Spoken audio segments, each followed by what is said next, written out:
Somewhere around the middle of the Wind-Up Bird Chronicle, Haruki Murakami's protagonist does something almost nobody would ever choose to do. He lowers himself into a dry, abandoned well in the yard of an empty house and simply stays there. No cell phone, no light most of the time, no company except his own unraveling thoughts. It sounds like the setup for a horror story. Instead, it becomes the emotional and philosophical center of one of the strangest, most quietly profound novels ever written about what it actually takes to face yourself. A marriage unravels and a man does nothing. Toru Okada begins the novel unemployed, adrift, mostly cooking pasta and looking for a missing cat while his wife, Kumiko, goes to work each day. Then, without warning or clear explanation, Kumiko disappears too, swallowed into a family history full of secrets, cruelty, and a menacing brother-in-law whose quiet public rise feels increasingly sinister the more Toru learns about him. Any conventional novel would send his protagonist out to investigate, confront, act. Murakami's protagonist mostly just sits with his own confusion instead, wandering Tokyo, talking to strange, half-connected people, waiting. It's an unusual choice for a main character, and it's entirely deliberate. Toru's passivity isn't a flaw the novel is asking us to judge him for. It's the entire emotional texture of the book, a portrait of what happens to a person when the foundation of his ordinary life quietly gives way, and there's no obvious enemy to fight, no clear action that will fix anything. Before Toru can do anything meaningful about his disintegrating marriage, Murakami suggests he first has to survive simply not knowing what to do at all. Why he climbs into the well.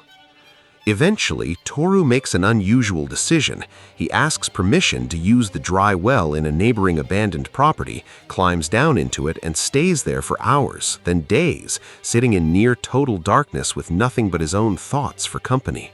It isn't framed as a breakdown or an act of despair. It's closer to a deliberate, almost meditative retreat, a way of forcing himself to sit still long enough to finally hear what's actually happening inside him instead of continuing to drift through his days distracted and half-present. The well becomes, in a sense, the opposite of everything modern life trains us to do when we're overwhelmed. Toru doesn't distract himself, doesn't numb himself, doesn't keep busy to avoid the discomfort. He goes down into the dark and stays there on purpose. Murakami seems to be suggesting something quietly countercultural, that real clarity, the kind capable of meeting an actual crisis, sometimes requires exactly this kind of total, uncomfortable stillness, the willingness to sit inside your own confusion instead of constantly running from it. If this strange, hypnotic image is already staying with you, you don't need the physical book to keep sitting with it.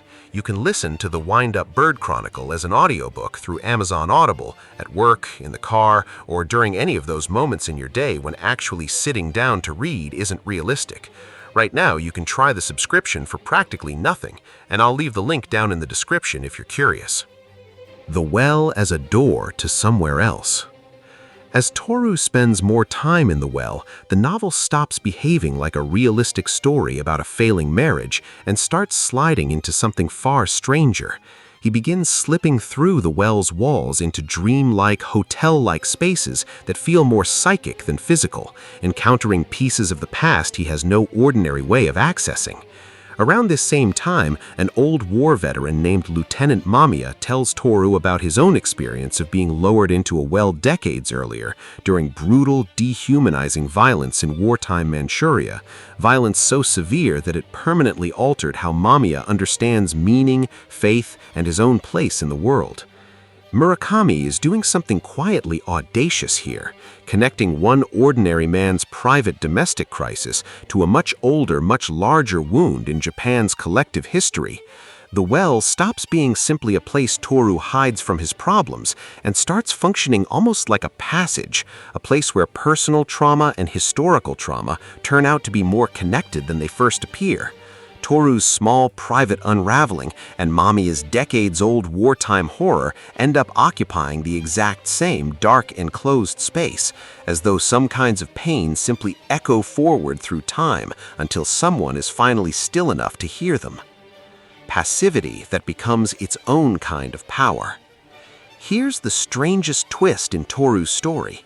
His time in the well, all that stillness and waiting that looks so much like giving up, eventually becomes exactly what allows him to act.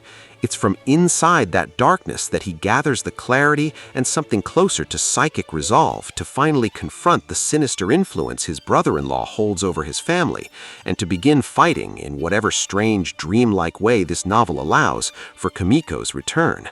The well isn't where Toru's story stalls, it's where his story actually turns around. This is Murakami's quiet argument buried inside all the surrealism, that stillness and passivity aren't always the opposite of courage. Sometimes they're the necessary precondition for it. Toru can't fight for his marriage or for himself until he's willing to sit in the dark long enough to actually understand what he's fighting and why.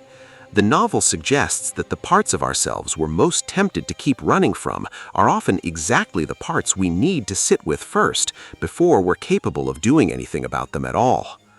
Before we close this one out, if the image of a man quietly sitting in a well has stayed with you the way it stays with nearly every reader of this novel, remember you don't need the physical book to keep exploring it.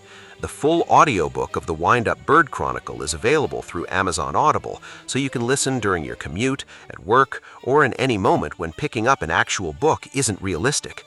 The trial subscription is practically free right now, and the link will be waiting for you in the description below.